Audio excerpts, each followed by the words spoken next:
विजु जनता दलर 27तम प्रतिष्ठा दिवस उपलक्षे रक्तदान शिविर गंजाम जिला कंचूर कल्याणी मंडपठारे आयोजन होता रक्तदान शिविर। यह शिविर को मुख्यमंत्री प्रतिनिधि शरत चंद्र महापात्र शुभारंभ करते। मोट 125 यूनिट रक्त संग्रह होता।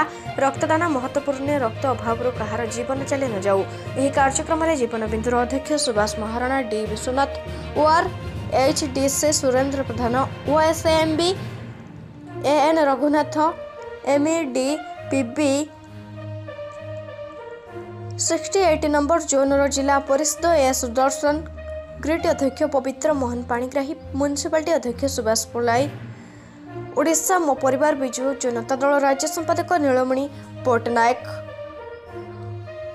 वरिष्ठ बीजेडी नेता मनोज सावत, 69 नंबर जोन प्रीति साहू, देवानंद महापात्र, 67 बाई गीतांजलि सरपंच समिति सभ्य बिजु जनता दल कर्मकर्ता कंजूर ग्रामर मान्यगण्य व्यक्ति माने उपस्थित थे। कंजूर सरपंच मदन मोहन समस्त कार्यक्रम को परिचालना करथिले। नमस्कार, मो नीलमणि पट्टनायक, ओडिशा मो परिवार बिजु जनता दल राज्य संपादक। आज बिजु जनता दल 27तम प्रतिष्ठा दिवस।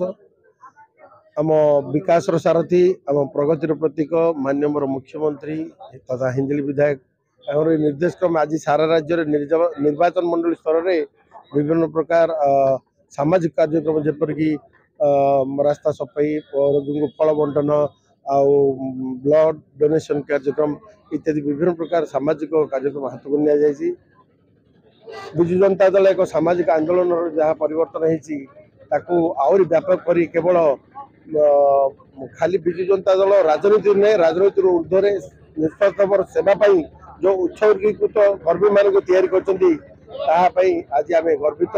बिजु जनता दल आज प्रतिष्ठा दिवस आम समस्त शपथ नहीं जे गोटे सैनिक भाव में आम बिजु जनता दल कर्मी हिसाब से लोक मान सेवा करूँ। श्रेष्ठ ओडिशा गठन में माननीय मुख्यमंत्री जो प्रयास रही आगक नब आगामी पीढ़ी जपरी दिग्दर्शन पाइबे, मार्गदर्शन पाइबे से प्रति आम ब्रती हबु। गंजाम जिला प्रतिनिधि कृष्णचंद्र सामंतराय रिपोर्ट रूपथाली न्यूज।